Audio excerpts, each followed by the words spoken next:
This episode is brought to you by Prime Video.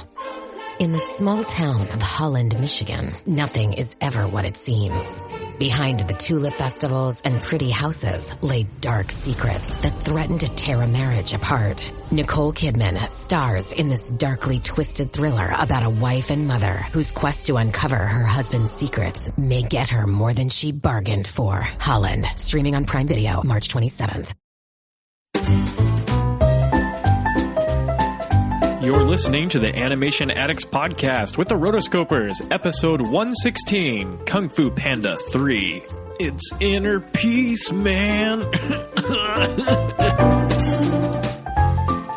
Hello, and welcome everybody to this episode of the Animation Addicts Podcast. You are listening to the Rotoscopers, and we are here talking about a new release, Kung Fu Panda 3. I'm your host, Morgan Stradling. I'm here with my co-hosts, Mason Smith and Chelsea Robson. Say hello, guys. Howdy. Hello. We're excited to be here. Is that emoticon in the rotoscopers.com chat directed at me because of my hair? Yes.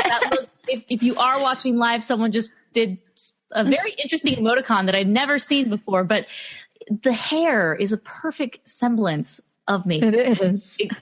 This is going to be my emo episode, everyone. I have my black t-shirt on. Actually, it's my Kung Fu Panda 2 animation crew t-shirt. If you're not on the animation crew, it means you have to kill an animator and claim his t-shirt in order to get one. So, or just eBay. Either or works.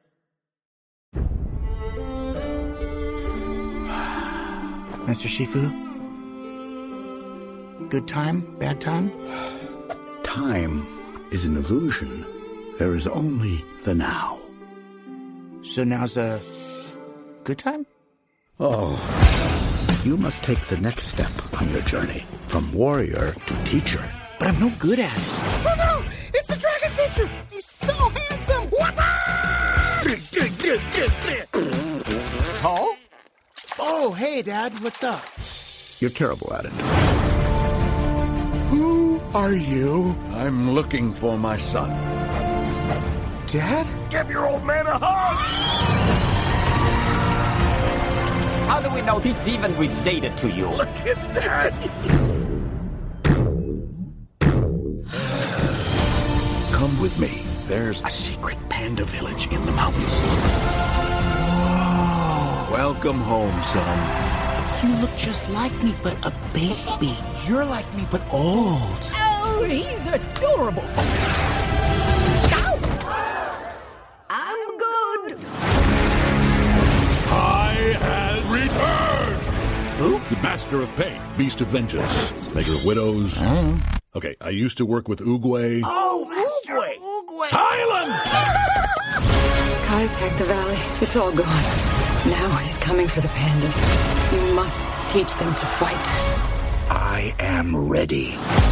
I'm gonna turn you into Kung Fu masters. Hi! Nobody said this was gonna be easy. Get ready to dance with danger. Enemies of justice! Prepare for war! Are you kidding me? You must be the Dragon Warrior. How about you spare me the chit-chat? I'm going to take your... Chit-chat. In this... Chitty-chitty chat-chat. Chat-chat-chat. In this... Chit-chat. You've got to get in there. But Master Shifu You're said... seriously afraid? Even Master Chicken's going in there. And he's a chicken. All right, so like I said, we are here to talk about a new release, which is Kung Fu Panda 3. This is brought to you by the patrons of the Animation Addicts Podcast, which is really exciting because before we didn't always do new releases. We kind of just said, we're not going to do them and whatnot. And this was one of our levels that we were able to do and unlock for you guys. So thank you very much, because last year we did review the first Kung Fu Panda and the second Kung Fu Panda back to back. So it's been a few months, and so here we are for the final act of the trilogy. What a final round. Hey, it's Haley Steinfeld. When everything requires your attention, it can be tough to figure out what to prioritize. But I'm here to talk to you about something that you should always put first, your breast health. In fact, if you're 40 and over, you should be getting screened once a year. And if you're under 40, it's never too soon to visit yourattentionplease.com to learn about your breast cancer risk. So go on, pay the girls some attention and take the time to find out your breast cancer risk at yourattentionplease.com. Trust me, your future self will thank you. Well, it's not a trilogy, though. This is going to be... Apparently it's supposed to be 6 movies, but I don't know about that. Well, yeah. It's a current trilogy. Let's just put it that way. Yes. Okay. So let's go right into it. The studio, obviously, is DreamWorks Animation. Directors were Jennifer Yu and Alessandro Carloni. Yeah, Carloni, he was a story artist for the first and second Kung Fu Panda films, and now he's a director. So I don't know. I don't know how that works. It's like, hey, I was drawing storyboards for the last film, so can I be a director? I did a really good job on that. And we lost Chelsea. Perfect. She did a really good job on she something. left us on such a cliffhanger. Oh, man. Okay, so for a $145 million budget, it's actually done pretty well so far. It was, I don't know if it's still number one, but its worldwide box office gross is $204 million, or as of more time than that. Of recording. Obviously, these stats are coming from Wikipedia and Box Office Mojo. And very, very impressive. This film's gotten a lot of buzz since it's been released, and very, very, strong reviews for the most part. So that's all good and fun for DreamWorks. I think this is one of DreamWorks' strongest franchises, especially. I'd hope. Yeah. What do you think? It really is. There's the standalone, lone wolf gems of DreamWorks, like, Megamind and Shrek, and there's Prince of Egypt. But like when you can get a franchise that's as popular and beloved as this one, like that's a huge deal for a studio. I don't know. Madagascar is probably already set sail, but the big franchises right now in Shrek, Shrek is love and Shrek is life, so can't really forget about that. But I would say that the most widely beloved of DreamWorks' franchises are Kung Fu Panda and I'm drawing a blank here. How to Train Your Dragon. So.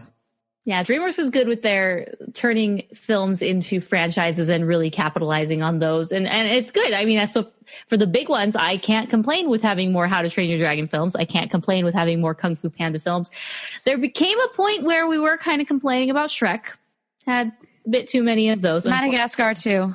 Madagascar was another one that was like, why 2? Why 3? No, we're keeping That's right. I forgot the last episode where I was like bewildered why y'all didn't like Madagascar 2. That's right. Y'all don't like it, but I do.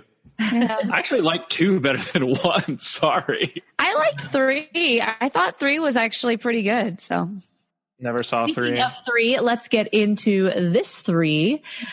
So Kung Fu Panda, we already went over basic stats about the film, and it's been out, about 2 weeks at this point in time. So we try to do a new episode every 2 weeks, and for the past few years, we've been very, very good at actually hitting that and doing that. However, it just seemed that the day that we released one of our new episodes was the day that this film came out. So we weren't able to actually talk about it until 2 weeks later. So it kind of feels like old news at this point what we're talking about, but I'm still excited. But it gives everybody a chance to actually catch up and see it too. So I think that's the best. Yeah, totally. Okay, so it couldn't possibly be any better. Yeah. What is that from? That is actually from Fiddler on the Roof. Okay, so for hashtag diplomacy, this is actually a pretty significant film because it was the first major American animated feature to be co-produced by a Chinese firm, aka Oriental DreamWorks. I really like that name.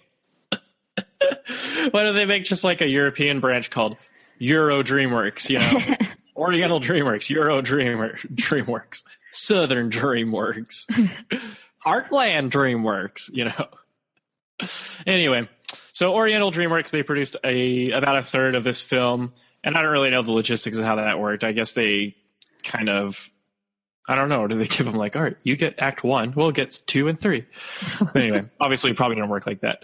This was kind of significant because it was co-produced by a Chinese firm. The strict import laws that are in China were actually cleverly circumvented for even more ticket sales for DreamWorks, which was a great business move. But it's also like a great move to kind of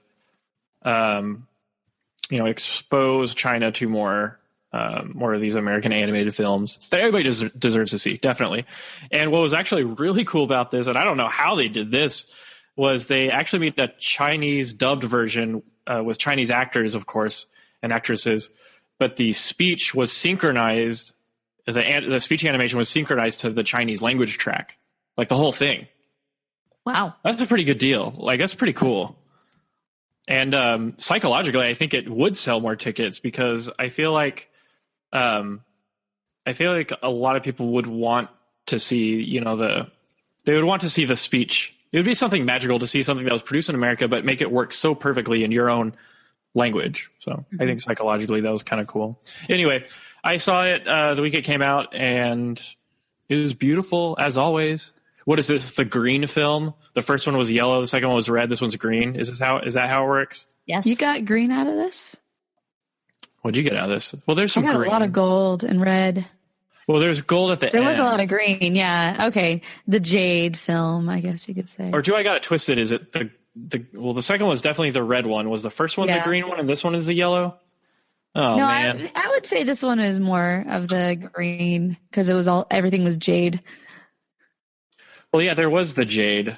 What did you feel about this? What are your general thoughts, Chelsea? My general impressions were I really liked this film. You can see by I did a video review on the website, not on the website, but on the YouTube channel, and I really enjoyed it. I took my 2 little nieces there, and I think they were like a little bit younger. I think I probably should have taken my older nephews. I think they would have really enjoyed it a lot more, but they were like my little nieces liked it. And I thought it was really good. The jokes were really funny. I laughed way more than they did, and it was like a laugh out loud funny. And so I thought that was a really great part about this. There were a lot of laughs. I found myself laughing a lot during this film. I surprisingly didn't love this film. Like, I had a good time watching it, but we'll talk about later as we're going through, but it didn't, have my heart, I guess. Which is interesting. I was really surprised that I really actually didn't enjoy it as much as everyone else. But let's start by the prologue, which is always a good.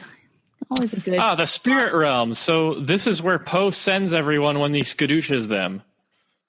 Ooh. I was disappointed that Tai Lung and Shen were not there because I was really confused about that because I was like, okay, if this is where he's sending everybody, shouldn't this be like the epic? But then I thought, well, maybe that's what number 6 is going to be. It's like when you play Nintendo and like you get to the final boss and it's actually all of the bosses that you have to go against. Shovel Knight style. So I thought that's a possibility of what they're looking out for. But then again, you could also think, oh, well, maybe it just takes 500 years for anybody to find anybody. So, Yeah, maybe the spirit realm's just this gigantic freaking place. But yeah, okay. The reason why I'm disappointed that Tai Lung and Shen were not there, and I hate to get into such a negative point early on in the film, but I really didn't like Kai, voiced by J.K. Simmons. Like, I really didn't like him, but how did he compare to the other villains to you guys? This episode is brought to you by Progressive Commercial Insurance. Business owners, meet Progressive Insurance. They make it easy to get discounts on commercial auto insurance and find coverages to grow with your business. Quote in as little as 6 minutes at progressivecommercial.com. Progressive Casualty Insurance Company. Coverage provided and serviced by affiliated and third-party insurers. Discounts and coverage selections not available in all states or situations. I think he's had a lot of potential, like when he was first introduced and his character and everything about him. And then he seemed very generic when he finally got around to just doing what he was doing. Like, I didn't really understand his motivations other than, he just wanted to get back. But, no. Yeah, I gave him a no, little... says Morgan. That's like the worst you could get over here. Yeah. The worst we give is a meh. Anyway, yeah, I believe he was a little bit, he could have been fleshed out a lot better. And I think that's one of the things that I don't really like necessarily about the Kung Fu Panda series is there's not like one solid force. There's not one solid like antagonist. And I like having something bigger out there, you know, like build up to something. You're the baddie of the week or the baddie of the film, basically. Yeah. Yeah. I mean, that's what basically, it's just a really long cartoon episode where it's just this new baddie. Mm-hmm. Yeah. I don't know. It was just like, this is one of the most frustrating parts of the film. And I hate to be a downer, but he was just, I just found him to be kind of a mediocre villain. Like, he looks cool. He's got cool moves. Every time he shows up, he got that cool music, you know, and he's got style.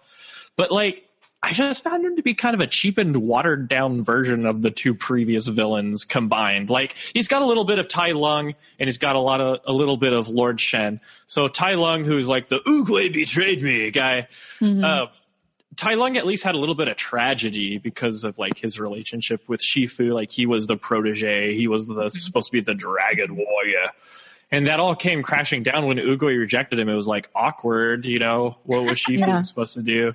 And then Kai's whole like Oogway betrayed me backstory, like it just lacks depth. Like, we know nothing about their relationship. So okay, so they were generals. Like, what kind of army? Who are they fighting against? Yeah, they were like brothers.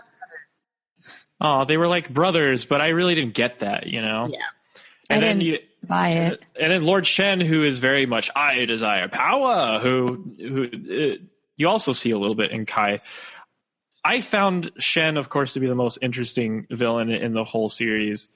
Like, his motivation behind his lust for power is much more deep and interesting than Kai's. Like, he's got this whole prophecy thing that a panda will one day defeat him, and it's like, it's what drives him to like take over all of China and be so merciless. And again, we don't have any like compelling reason for why Kai craves power. It's just like, but Kai wanted the power. He took the chi. You know, and then we gotta talk about this whole chi thing. Ooh. It's not just for straightening your hair, ladies.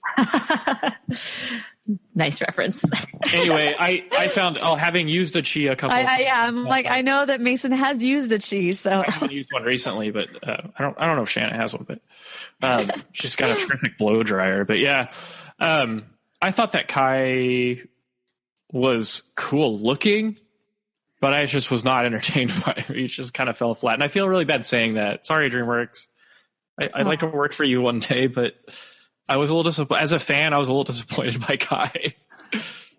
See, that's okay because I'm not going to be a writer or a story artist. I'm going to be a technical animator. And so You're just going to take whatever story gets given to you.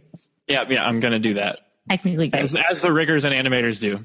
So anyway. Very nice. Nice. Well, I think one thing that I was kind of disappointed in, one of the main trailers that I watched was the Chinese trailer, and the Chinese trailer made the whole thing look super epic. Oh, and they really know how to do that. They know, yeah. Like, I have no idea what's wrong with our trailers. Like, they just are never as cool. But this one made it really look epic, and like everything was just flowing. And oh man, I was excited. I was really, really excited. I think they could have done a lot more with the zombies. The zombies really could have been a lot more of I don't know.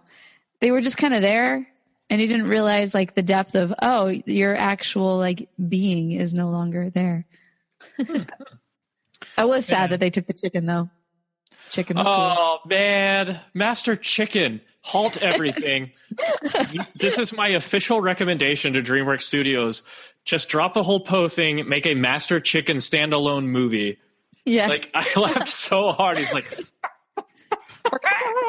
and he just charges into there. Even Master Chicken's going in. And he's a chicken. But anyway, I love Master Chicken. He has a special place in my heart. I hope he wins the Rotoscopers Award, 2016 Rotoscopers Awards, as best breakout character. Anyway, Chicken. One reason why I think Kai might have lost his like impact for me was when he comes back to Earth and no one really knows who he is. You know, the duck's like, eh. I mean, it was a funny joke. I used to work with Oogway. Oh yeah. No, I mean, it got a laugh in that way, but it did kind of take away some of his fearsomeness. Yeah. I mean, he was like intimidating, but he just wasn't a powerful villain. Even let's move on. So anyway, Po now has to be the teacher. Po is destined to become the master. Did you like how that was introduced? It was just like, all right, this is my last day. Here you go. Bye. No, I didn't. No.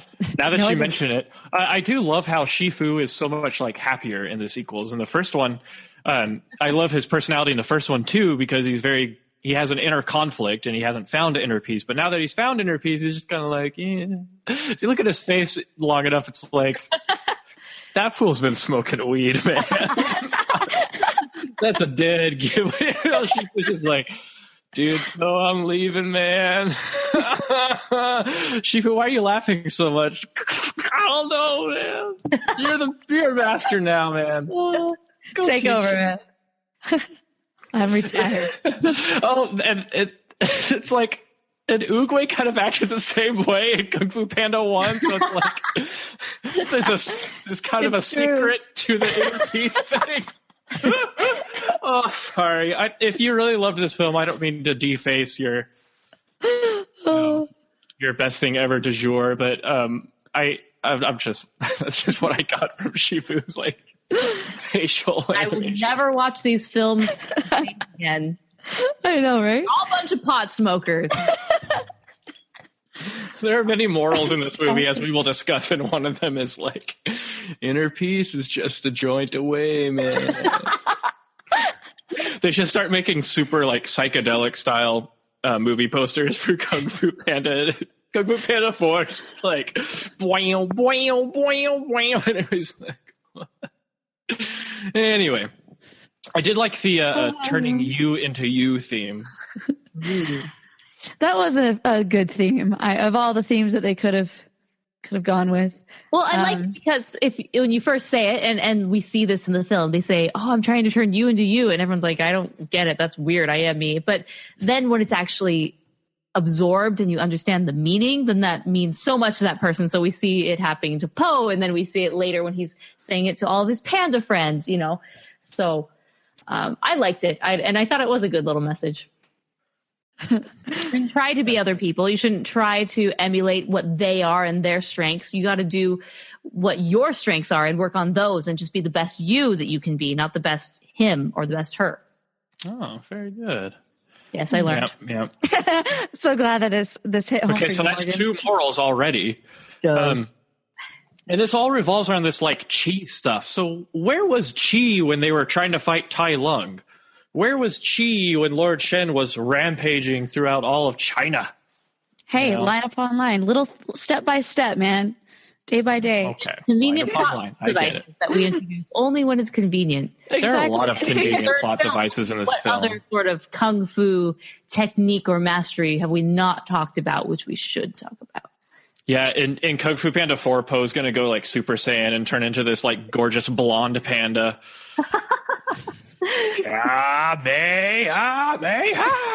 Anyway, I don't get how you chi. How does one? There are tutorials online, I'm sure. It's a lot of hand gestures and movements. Whatever you do not close the chi violently like this, because it'll break the ceramic tiles. Just lay it down. Don't play with it. I learned that the hard way. So it's like the glowy thing, and you kind of push it towards something, and I don't know. Apparently all the pandas knew about it. It's just this like mysterious power, I guess. Well, only pandas should know about it, because they got to make sure to bring things in at the right time. But we don't really have time to contemplate the wonders of chi, because literally 2 seconds after that, someone is beating Po's dumpling eating record, and that is none other than Po's very own father, voiced by Bryan Cranston, who really worked in this role. J.K. Simmons was okay as Kai. He was a lot scarier in that drumming movie. And then, but Poe's dad is like Bryan Cranston just works for Poe's dad. Maybe because we all recognize him as like a father figure, for better or worse. Empower. Claire is practicing her breathing for her upcoming yoga retreat in Bali. Has she ever done yoga before? No. But Claire worked with Empower on her savings and investment strategy. She got good at money, so she can be a little bad.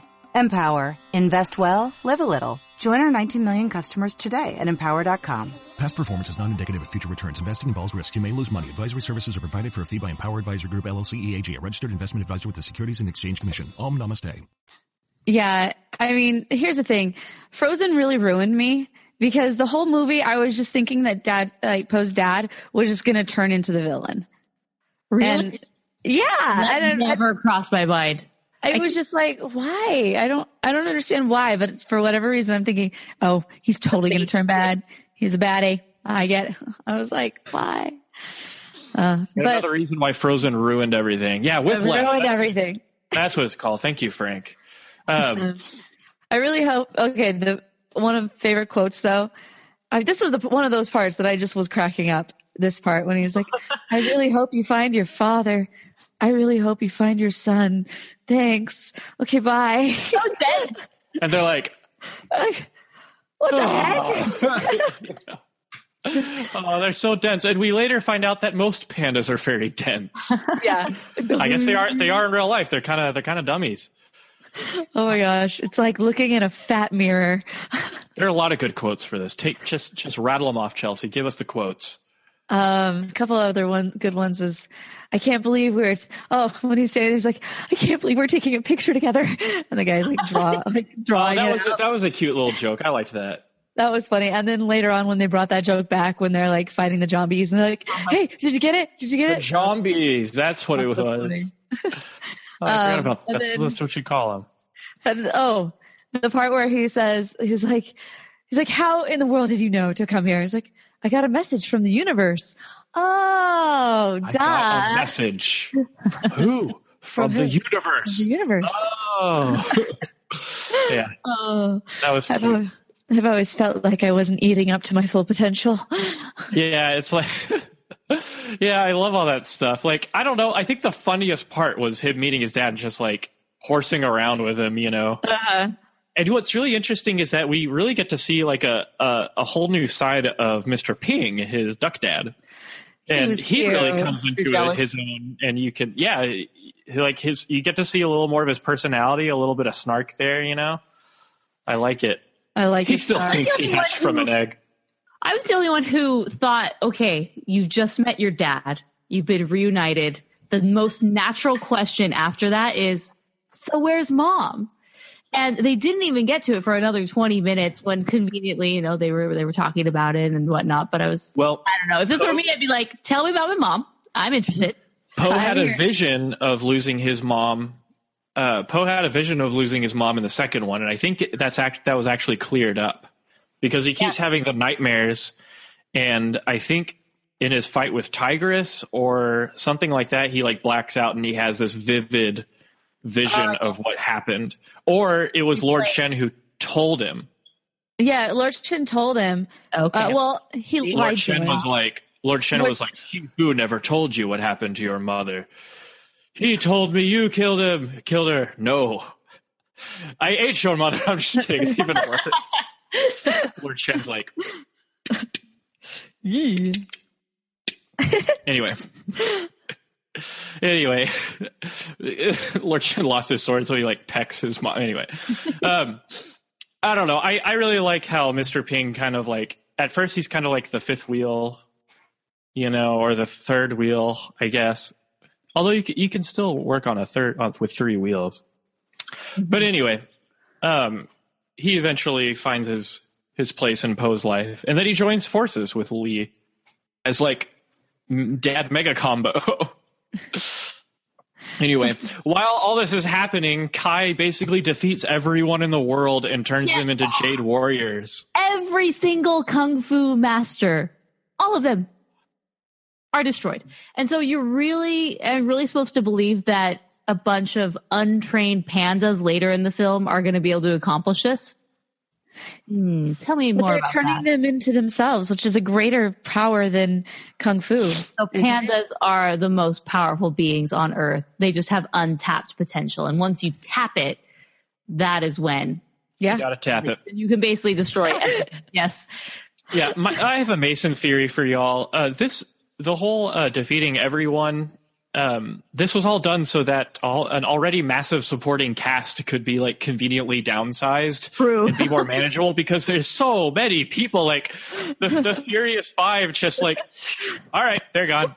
Only Tigress is left. Did you know that they didn't talk anyway? Miss Viper has like 0.5 lines in the whole film. Yeah. Aww.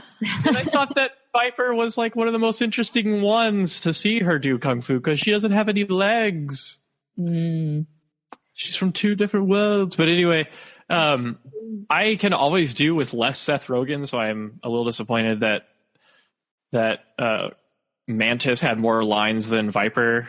But I do love Crane. They had that little joke of the why do you have to say like wings of before you say do a move? That was funny. Yeah.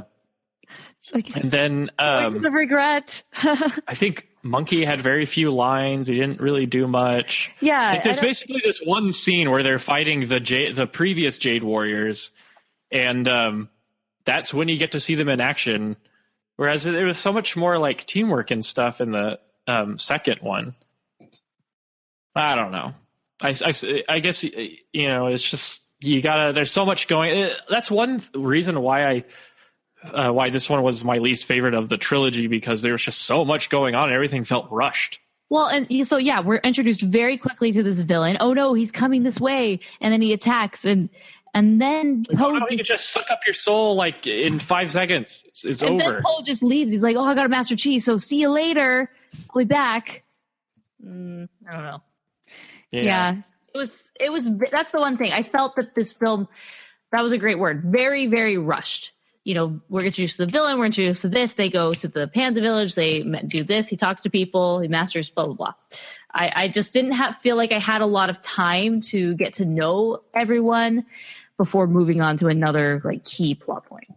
Yeah, I mean, it was even less than normal. In the chat, we're talking about how the Furious Five are basically filler for the other characters, and Tigress is like the only one that matters. Mm-hmm. And that's very true of the other two films, but like, I don't know. It's like the third one, like there's nothing left to learn about them. Like, why can't we learn more about their background story? Where did Mantis come from? Where did Viper come from? Why is she a Kung Fu master? You know, and why is Monkey here? Yeah, like what was the auditions for all of them? How did they become wannabe Dragon Warriors? You know, these are questions. Yes. Hopefully we'll learn more about them in the further sequels. And anyway, but yeah, Poe leaves and he heads off to the super secret panda village that only took Tigress 5 minutes to find. She's got a good sniffer. Tracked him down. She is basically the main of the top 5, and she's got. They all have their own. What is it when they have their own action figures? He's obviously she's Poe's favorite because he takes her everywhere. Yeah. Then Sarah in the chat is talking about how Secrets of the Furious Five, the series, kind of goes into their backstory. So. But for us, you know, who haven't watched them, then they remain a convenient, like an easy to replace and get out of the way plot device, I guess. Yeah. But anyway, so pandas are generally a little dopey. Is it? Did you find it kind of weird that they all looked kind of uglier than Poe? Did you guys notice that? Like their faces were a little lumpy. You're I mean, like no offense me, to pandas. but small. You're like me, but old. You're like me, but with a hat. With a hat. Yeah. Oh man. The thing is, okay, here's my thing. They really put a lot of emphasis on Mei Mei's character in the Meet the Pandas section. Mei Mei.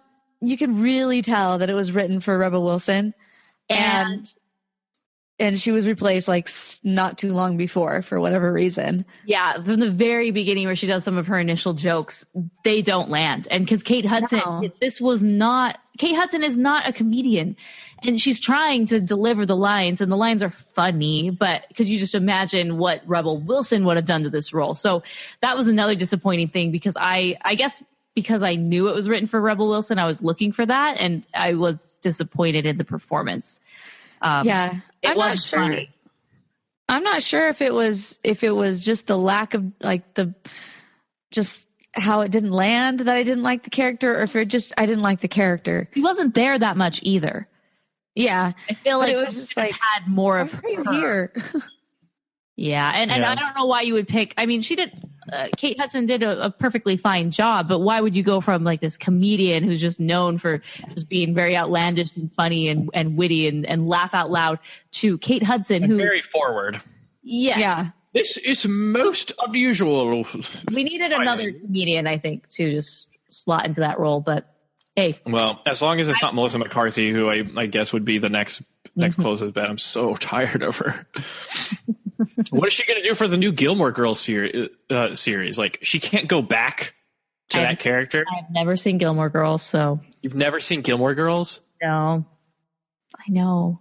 It's on Netflix. You're a female and you've never seen Gilmore Girls. I guess I'm not a girl. Like, I'm you said it. Pretending to be a girl. Yeah, so. Yeah, well. Now you know, guys. Haven't seen Gilmore Girls, so. I've seen more. That's okay. I also watch The Bachelor sometimes. No, I don't watch The Bachelor. I overhear it. I overhear it in the other room. Well, you text me about it, so that's basically. Yeah, I have to confess, Morgan. I get the highlights from Shanna, but I text you to be cool. You need to rethink your life. Yeah. Back to May. I want to go home and rethink my life. That's as interesting as this conversation we're having right now. Hey, forget May. I ship Poe and Tigress. I was really seeing it in this film.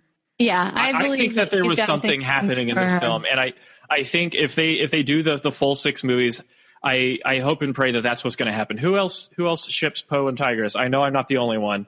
I'm checking the chat here. No, I totally do as well, and that's another reason why I led in with the fact that he always has her little action figure with him, and he's like, oh. Tigress. Not creepy at all. Not creepy at all. Yeah. So I hope something happens, because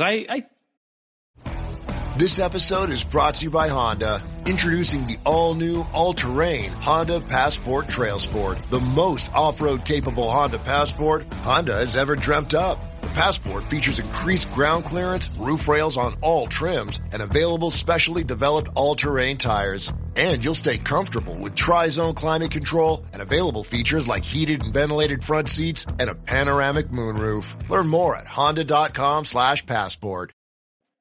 I don't know.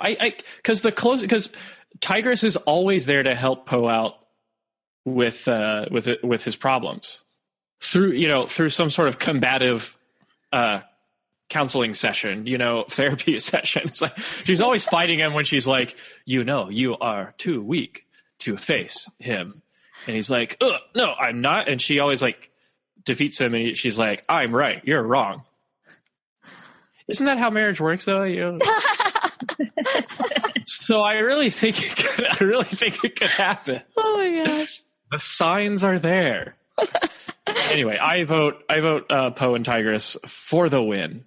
I guess we'll just have to wait and see. It seems like everybody is always thought of a Poe and Tigress. Frank in the comments says, Tigress called Poe a, quote, friend at the end when using the cheat. So friend zone. Yeah, right? Well, that's fair. Yes. Hey, now they're in the friend zone. I'm just saying there could be a little something. Or maybe she's one of those like really hardcore girls that it's like you have to go through the friend zone in order to get to the not friend zone. Yeah. Actually, that really doesn't matter. I mean, what Carol does that? No. You never get out of the friend zone. And you know why I ship it so hard is that I don't even know the terminology for using the word ship. I think I got it from Morgan, and now I sort of think I know what it means. So I don't know why I'm so intense about the relationship between Tigers and Poe, but I think it's because it's not love at first sight. She kind of hated his guts. And there's always this, like, if you ever noticed in the back, when she's in the background, when someone says, "You're so great, Poe, you're going to do this," Tigress always gets this like look of apprehension and jealousy. And so I really think it's kind of molding into this kind of very close relationship. And I think because it's been so slow, I think it'll make the payoff so much better in the end if they do fall in love. And, you know, I've been watching too much Bachelor Live because now I'm over and stuff. I do watch that. So anyway. Yeah, so here comes Kai Lung. I almost said Kai. He fuses with Tai Lung. Fusion! They turns into Kai Lung. The tiger goat. What even is Kai in the first place? Is he a wildebeest? He's an ox. Oh, he's an ox, but there is already a master ox. I don't know. He's something. Wow. He's a weird thing. Anyway. I could have sworn he was an ox. Yeah, so they got to get ready for a big battle here. And we're talking about adorable Poe Tigress babies in the chat. I don't know if they'll go that far. Yeah. It's not Shrek. But anyway. They're in two different worlds. Oh, they did do that with Donkey and the Dragon, so. That's true. Yikes, lots of wiggle room there, DreamWorks. But anyway, so the pandas have to go to war. And I was a little disappointed that they didn't have the scenes from the teaser in this. But it kind of fits a little better how they did it in the actual film. Like, they're probably not great warriors, but there are certain things that pandas are good at, and they can use that to fight people. And so, and here's the third moral is use your strengths, use the stuff that you're good at to overpower your enemies. That's a good What are you good at? Well, I make really good smoothies. All right, use that. Well, I can yodel. Use it. Yodel them to death. Me and the yodeling Huns. Oh, you could have that yodel power that Jessie has when Andy is playing. Oh, there you go. And she can summon all is it the monkeys or I don't know. She summons something. Oh, that she calls a bullseye with it, right? Maybe? Or she calls Buzz with it. I got to go back and see Toy Story 3 now. I forget what she does. Yodel powers. Well, yeah, she just awesome yodel and it's like boom, shockwave, and she like calls something. I think she calls the dinosaur or something. I don't remember this. Anyway, just watch the intro to Toy Story 3. Oh, okay. But anyway, this is how the big battle against Kai should have ended. Okay, so this is the movie version. So the strategy is for the pandas to sacrifice themselves for Poe and distract the Jade Warriors, who they cannot defeat, in a race against time to put the super pinky hold on Kai and skadoosh him back to the spirit world. Okay. So that's all well and good. This is how it should have ended. So the Jade Warriors are actually the spirits of their friends, right? It's so tragic to have to fight them. Oh. So what should have happened is instead of learning chi, all at once, the pandas should be slowly unlocking their chi-giving powers while they're fighting. And then they start freeing the Jade Warriors one by one, and then the battle turns when they gain the upper hand with all the resurrected Jade Warriors. Like Shifu comes back and fights. Like I love watching Shifu fight. He's got tiny limbs, but he's got so much power. And so they slowly gain the upper hand until only Kai stands between them. And then they all use the chi to banish him. But it's kind of all about Poe.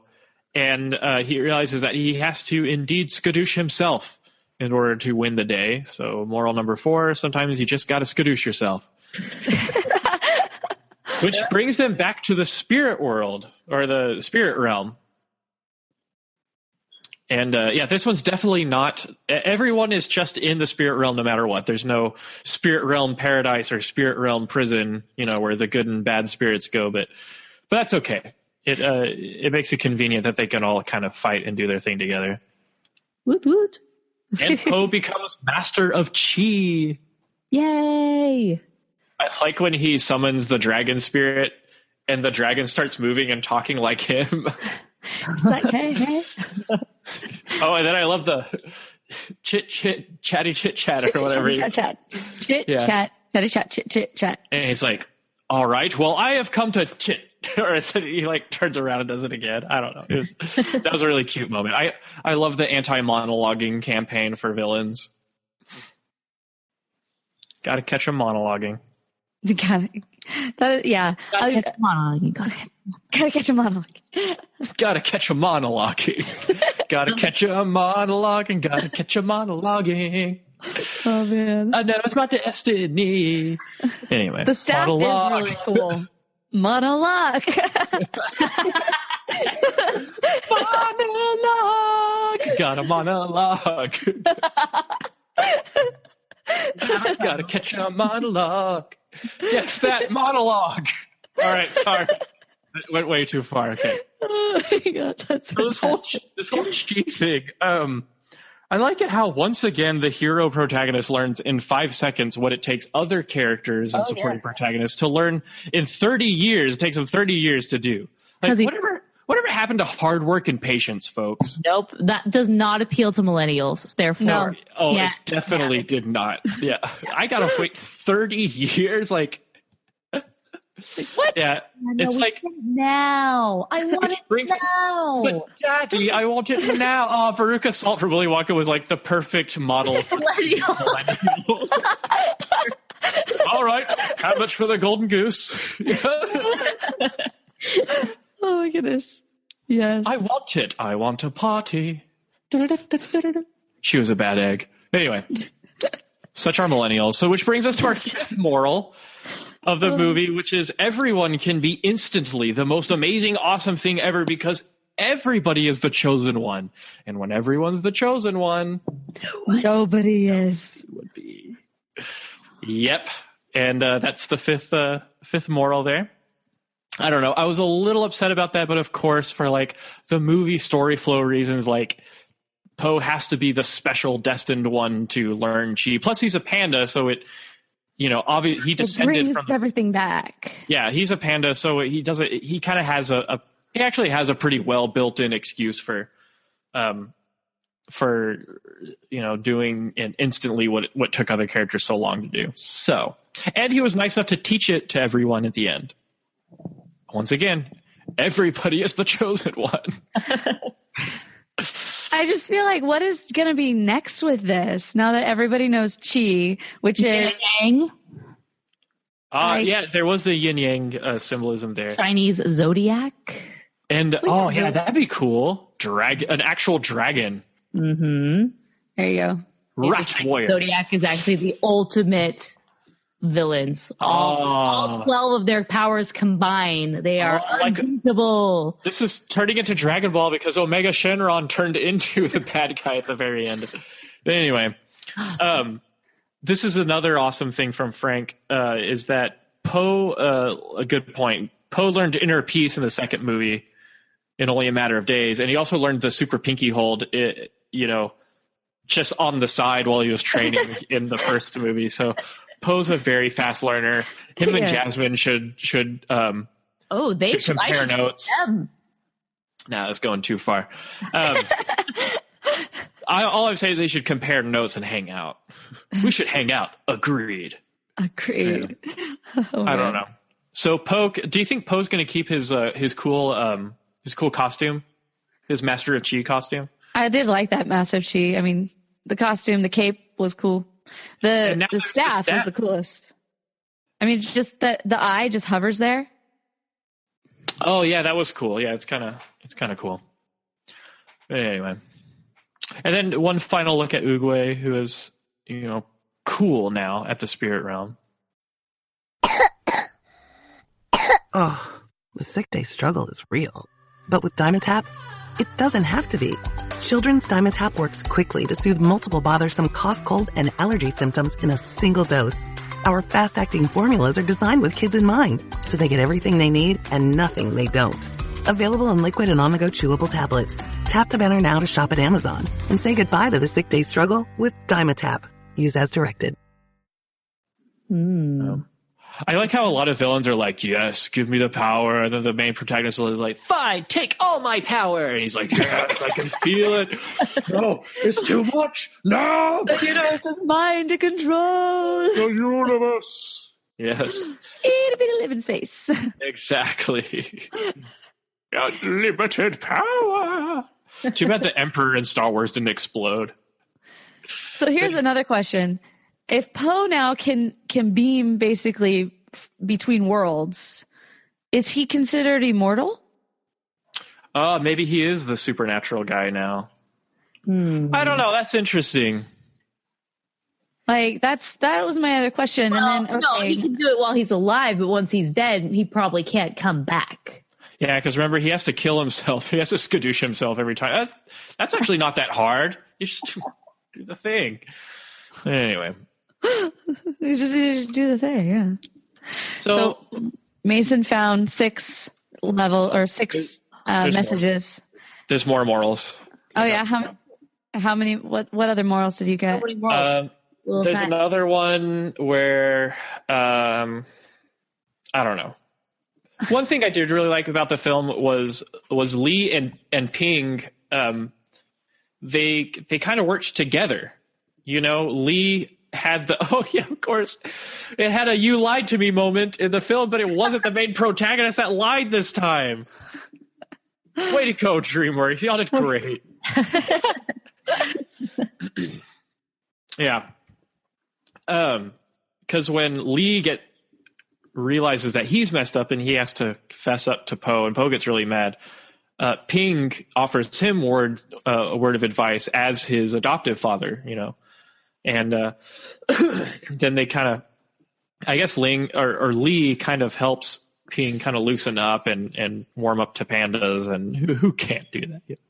Who doesn't like pandas? They're fluffy. And then they fight evil together at the end. And so I like that whole dichotomy. And that kind of support system is a really cool message for the crowd that, you know, for people who deal with like split families, you know, who have adopted fathers and real fathers that they both are in contact with. And so it's kind of, I kind of saw it as kind of a cool little message about that. Mm-hmm. Yeah. Cause it's like the 90s was all about like, I don't have any parents. I'm an orphan. But now that all those 90s kids are grown up and they have to reconcile with maybe their adoptive or their biological parents. And, you know, this movie has kind of a cool message about that. Now that they're all grown, we must reconcile. Therefore, all of these movies are about reconciliation. How funny. Here's something that I noticed. So afterward, they didn't have like a dance party at the end, but they kind of did. You know, it was like we're trying really hard to put a dance party in there. But it's like help themselves. Yeah, you really, it's DreamWorks. They can't help themselves. But the thing that I thought was interesting was as everybody's like there doing their little, you know, swirly Goldie thing. Swirly Goldie thing. Yes. Thing. At that point in time, okay, now does everybody have, so everybody has this power. Now what? Like, do we need to even continue? Which brings me to my final point. Do we even want 6 movies for this franchise? Don't get me wrong. I love this franchise. Like, I'm a big fan, but like Jiminy Cricket once said, after all, enough's enough. It's like, but like, how do you go forward? Well, I don't see what's driving the plot. I mean, obviously it's very episodic where every movie is a different, you know, concept, villain, whatnot, but there's no overarching theme that I can see so far. I mean, yes, it's Poe's journey, you know, being a Kung Fu master, but more than that, this ain't no Harry Potter, you know. No, right. There isn't. That goes back to the overarching villain. You know, before it was in Harry Potter, it was Voldemort. It was that drove the whole thing. It was just this ever constant threat, and then you have little threats along the way. But no, there is no big threat. Just a little threat. You're just a little threat that kept on threatening. There's no underminer in these movies. Like, every bad guy is a terrible bad guy. He's like this evil dude. Oh, they were the wolves. They were the henchmen. The hench wolves of Lord Shen. In the second one. That's true. The second one was just so good. I'm sorry. The third one, in the end, the third one just has so much in it, and it goes so fast that it's just rushed, and it doesn't have any like really impact for me. And the beautiful, graceful choreography of the fight scenes in the first and second ones are kind of non-existent in this one, because you're dealing with a villain that you can't fight on a physical level. And in the end, like when I go to see a kung fu movie, like that's what I want to watch. And so I don't know, maybe they'll do some prequels or something like that with 4, 5, and 6 if they end up doing them. But I don't know. In the end, this was my least favorite of the trilogy. Yeah. It was beautiful. It had a lot of humor, and technically it was, marvelous. No one ever the casual viewer never gives a hoot about the technical prowess and all the little failures along the way that built up to actually pulling off these amazing effects and amazing animations. Like, no one really sees that because it's not surface level. And so I see it and I appreciate it. And DreamWorks is very, very advanced with their animation technology. It's very, very cool. Their lighting system too, man. I can't wait for freaking, How to Train Your Dragon 3. I can't wait for Mason to actually work at DreamWorks. I know. And then he won't be able to talk about this anymore. He's like, yeah, we have an awesome lighting system, but I'm actually not allowed to talk about it ever. NDA, sorry. Yep, sorry. Be like, yeah, I wonder how that's going to work. Well, these days. I hope I can still do this if I work at a big studio. I hope they're not like, no, too much of a liability. It's us or them. No. Somehow I don't. I think you can still have a life after, Oh, yeah. I'll put on a disguise and I'll put on an alias. Oh, you'll just put on an accent. To that side, you'll flip it to the other side. There is a time in the lifestyle of my haircut where I actually do have to flip it to the left side. See, now I'm a completely different person. I don't know who that is. What'd you do with Kermit?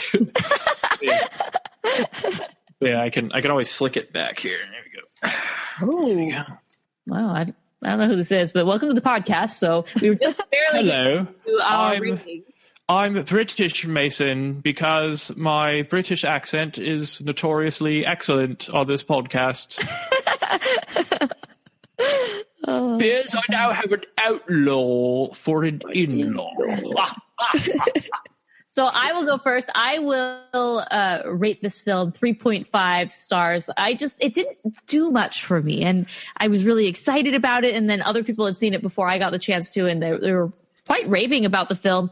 And then when I saw it, I was like, well, it was good. I had a great time, but I didn't really feel that there was much driving it. I thought that it was rushing quite a bit from character to character and scene to scene, and even certain characters that I was really anticipating, like Mei Mei, just didn't deliver. And I think bad casting or, unfortunate circumstances there led to that. But at the end, I just didn't love this one as much as the other ones. And I think I'm satisfied with 3 films. I think I am too. And did you give a rating, Morgan? 3.5. 3.5. I'm actually going to give it 3. Oh man, maybe I'm going to give it 3. It's just 3 stars. I being harsh at 3.5. It's like we live in this age where it's like anything that's not perfect is like, if you do 4.5 for a film that people think should be 5 stars, they're like, oh, I'm offended, So I hope I don't just like. I'm going to give it 3. Take it back. I hope I don't make any diehard Kung Fu Panda fans' heads explode. The Rotoscopers that betrayed us. I don't want to insult the hardcore fan base for Kung Fu Panda. I love the second one. The second one is near perfection. The first one is not quite near perfection, but still very good and a classic. And the third one just didn't do it for me. So 3 stars. All right. I'm going to stick it at 3.5 stars because when I saw it, I was thoroughly entertained and I thought it was funny, and all of these story little flaws really didn't have an effect on me. I felt like it was a good time, I thought it was a good time. So I'm just going to stick with 3.5 stars. While we all know we've gone through several of the problems, but no, I thought it was fine. Yeah. So. Well, let us know, let us know what you think in the comments for this, for the YouTube broadcast here and in the chat. I don't think we have a Twitter question. No Twitter question. I was going to ask what did everybody think of Kai, and I think people are kind of mixed on it looking back. A lot of people liked his music. Oh yeah, how did I forget about? I didn't forget. I just kept rolling, and I didn't get around to saying how much I loved the music. Some people say that Kai was like an underwhelming and unappealing villain. Like character appeal in a villain, like that's kind of a hard thing to tack down. And he just wasn't appealing to me. I don't know.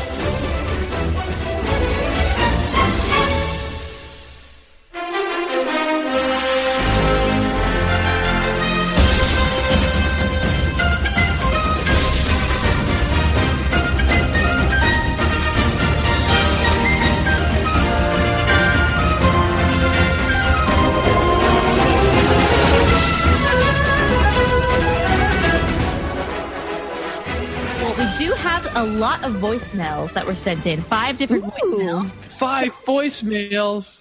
Let's get Furious 5. So our first Furious 5 voicemail. First member of the Furious 5 is DJ Slope. Let's give him a listen. DJ Slope. Hey Morgan, Chelsea, Mason, how's it all going? It's DJ Slope here. I'm currently driving through Canterbury. No, don't talk to us while you're driving. And all that. But anyway, yeah, you guys are doing Kung Fu Panda. Unfortunately, I don't have much input on that one because, I have watched it a couple of times. And I don't know, it just doesn't really grab me. It has no real lasting appeal in my books. I don't understand what everyone sees in Kung Fu Panda, unfortunately. It's definitely not for me. But I've got a cool question for you anyway. Cool. With my little baby boy who's 10 months old, I'm getting ready for the first time to sit down with him, and obviously it's probably still going to be a year away yet, and watch a good Disney or Pixar film. And I wanted to see, I don't believe you guys have children. I'm really sorry if you do, and I didn't know that. But what would you guys sit down and want to watch with your little boy or little girl? We'll do both. And watch for the first time, that really quality, memorable moment. For me, I think as a boy, I think Jungle Book or Toy Story would be brilliant starting movies to sit down and watch with my little son, Toby. If I had a girl, which I don't, I think, a typical Disney film, maybe something along the lines of Cinderella. Probably not Beauty and the Beast, maybe a bit too scary. Maybe Cinderella if it was a girl for me. But yeah, what would you guys choose? Anyway, I'm going to sign out here. Guys, keep doing what you're doing. Oh, no. What happened to him? Is he okay? He was driving. I think. DJ, can you hear me? Maybe. I'm going to sign out here. Guys, keep doing what you're doing. Oh, well, yes, that happened. Keep doing it. It happened again. So. DJ, can you hear me? Are you okay?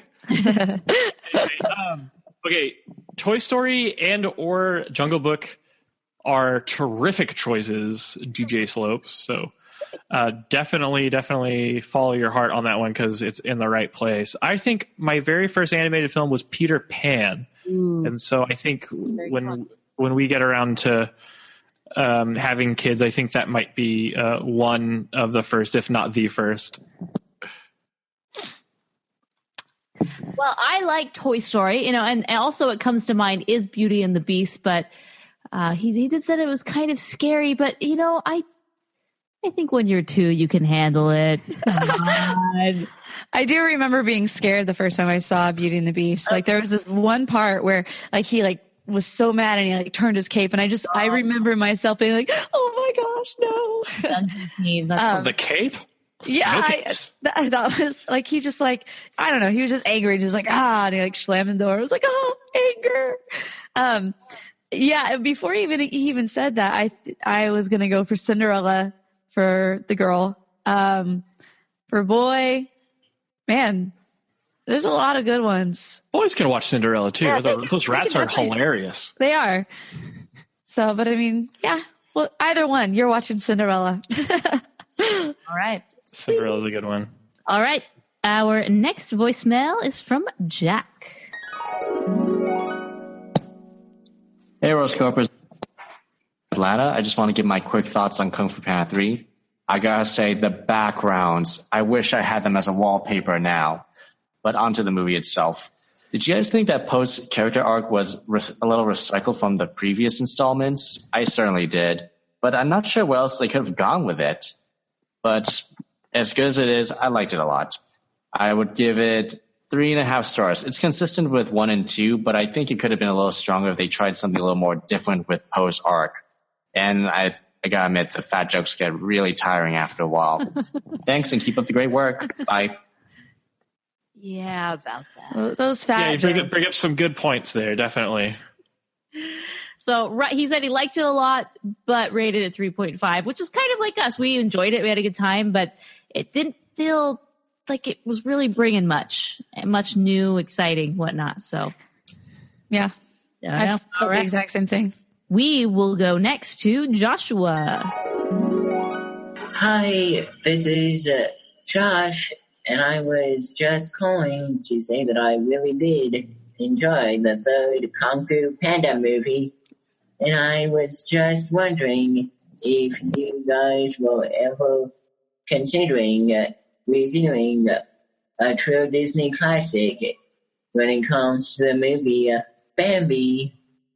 So just let me know when I hear this next podcast about the third Kung Fu Panda movie, and I just cannot wait. And if you do eventually do Bambi, then I'll leave another voicemail to go into which character I love the best, and I bet you that it will be a real surprise. So can't wait. Bye. I'm calling it already. The hunter is your favorite character, as is mine. Gotta exercise your rights. Man. Nah, dude, Thumper all the way. So if we ever get a Rotoscopers choice, and I'm fine with the patrons choosing our films because they do a great job. But if there's ever that kind of fluke where it's actually kind of open, then Bambi would definitely be one of my choices to do that. It's a terrific, beautiful film. Yeah, it is. So okay, it's on our radar. We're glad you liked Kung Fu Panda 3. All right, next up is Sarah, who happens to be in the chat right now. Oh, hey, she's Sarah. Like the MVP for this episode. Hello, Rotoscopers. It's me, Sarah again, and I'm leaving the voicemail for your Kung Fu Panda 3 episode. Actually, I'm sending this 2 days after I leave this voicemail, but I had a question on my mind, and I was worried I'd forget it if I waited until Saturday to leave this. At what point do you think that director should think, it might be time to stop doing sequels for this movie? Because a lot of movie series or I don't know what the girl to that is, go on for way too long. Right. For example, The Land Before Time just got another sequel, and I watched it, and it was as bad as you would expect. So yeah, can't wait to see if you guys answer this question. Bye, guys. I love you. Love you too, Sarah. Whew. Yeah, I think it. So who ultimately makes that call? The studio, the directors, the suits that says, no more. Yeah. I would say probably the studio for sure. I mean, I think an initial push for doing a sequel is obviously you need to have an idea, but if it does very well in the box office, then I think the studio, goes back to the animation team and says, hey, let's is there something else we can do? Was there another story, another line? Now I don't work in animation, so I'm sure people who actually do are like, this girl does not know what she's talking about. Stop it. Stop. That's just what I imagined, right? And it's doing quite well, and I don't think this is a flop by any means. It's doing very well in the theater. So I wouldn't be surprised if another one shows up. As we've been talking about, there's a potential 6 that are planned. But if there are 6, we have to go another way. Like, can we just have a Kung Fu Panda movie without a bad guy? No? Okay, never mind. Ignore me. Where it's more like Kung Fu Panda, like Po has to defeat boredom. Oh, Oh. Or something like that. Or Poe has to defeat obesity or something like that. I don't know. Has to get over his food addictions. Yeah, who knows? And then, so I don't know. Well, I don't know how to keep going with this. Let's hear what Rachel says, one of our patrons. She always has such great thoughts. We'll see what she has to say about this. Hi, Rotoscopers. It's Rachel. And I was able to see Kung Fu Panda 3, and it's actually my favorite of the three. I feel like it has the comedy of the first one and the action of the second one and merges them really well together. I really loved the adoption message of the two dads trying to work out how they are going to love and help their son. And I really loved just the animation, the backgrounds, the way it merged 2D and some hybrid animation. And I thought it was really beautiful and very creative. And I just very much enjoyed it. And so I was curious, what is your favorite DreamWorks animated film? Mine is Prince of Egypt. So thanks so much, and hope you guys enjoyed the film. Sorry, I'm just daydreaming here about Prince of Egypt and how amazing that film was. Seriously, it is.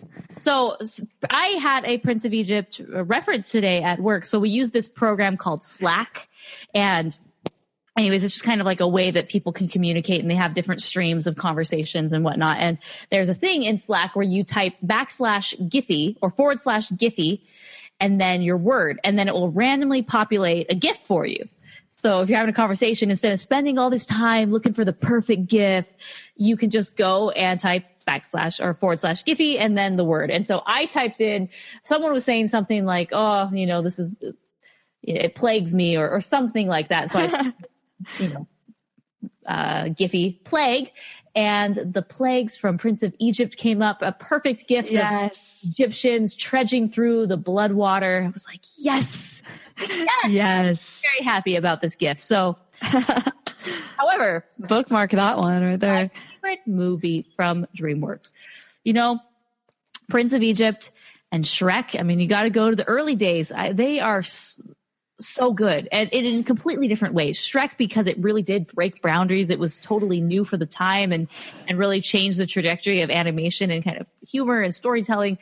Not necessarily storytelling, but at least humor and self-referential pop culture jokes, which might be a bad thing, but I liked it at the time. I still do. And How to Train Your Dragon is good too, but I'm still going to go with those two. All right. Let's see. I really love Prince of Egypt. I really love Shrek. I really love Megamind. And I really love the first How to Train Your Dragon. I think, in the end, Prince of Egypt is my all-time favorite DreamWorks film. I'm going to say yes, Prince of Egypt for me too. But if you took the non-hand-drawn ones, the first Shrek is my favorite. Okay. Cutting out all of hand-drawn, I'm going to say How to Train Your Dragon. Very nice. Very nice. I mean, Prince of Egypt is just such a gem. It is. Can't ever beat it.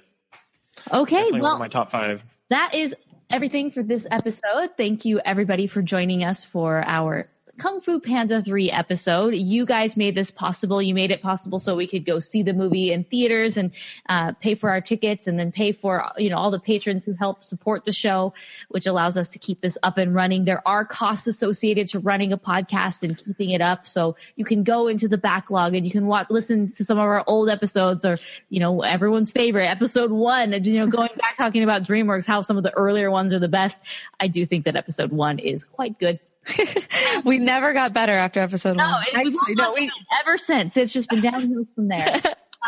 Patrons really do make it possible, and we are so close to our goal of being able to do our bi-weekly news show, which will be really exciting. So in addition to the movie reviews, but we're also going to talk about the animation news and bring on some of our writers and guests, and I just think it's going to be really, really exciting. So I'm so excited when we eventually hit that level. So thank you if you are a patron. If you aren't, please consider being one. A small donation of $1 to whatever is doable for you. And if you can't, completely understandable. There still are other ways you can support the show. You can go on our Amazon affiliate links, rotoscopers.com/Amazon. Start your Amazon shopping there, and it helps support the show in just a little way, and we do appreciate it. Same thing with Audible, rotoscopers.com/Audible. And if you can't do any of those, that's totally fine. Just tell your friends about the show. That is probably one of the best ways that you can support the show, is saying, hey, there's this amazing show that I listen to. It's a podcast, and then let them, talk their ear off about the Animation Addicts podcast. And you can also find us anywhere on social media. We are at Rotoscopers. So, and thanks for another awesome episode, guys. It's been fun. Yeah. Oh, I think one of my students that I teach at A&M, they watched my 100 Voices video, and then she watched a bunch of other ones and reviews and stuff. So hopefully she'll get into the podcast, and I can start infiltrating A&M. Yeah, that's what we want. Excellent. You can find me on Twitter, Instagram, and Snapchat. I'm at Morgan Stradling. You can find Chelsea Robson. She's on Twitter, Instagram, Periscope, and of course her website, chelsearobson.com. Her handle is at Chelsea Robson. And good old Mason is Mason SMTX on Twitter. He also has a blog, thisanimatedlife.blogspot.com. Oh yeah, you can see all my recent animation stuff that I'm doing for class. And then masonsmithportfolio.com is up, and it's being reworked. Ooh, back up, guys. I'm going to Blue Sky Studios is doing interviews at A&M next month, and so nice. I like Blue Sky. I'm going to turn in my submission, and I'll let you guys know how it goes. All right, fingers crossed for Mason. Everyone, send good chi, good vibes. Send me your chi. I'll know when I look outside and all the flowers are blooming. I'm like, they sent their chi. On that note, until next time.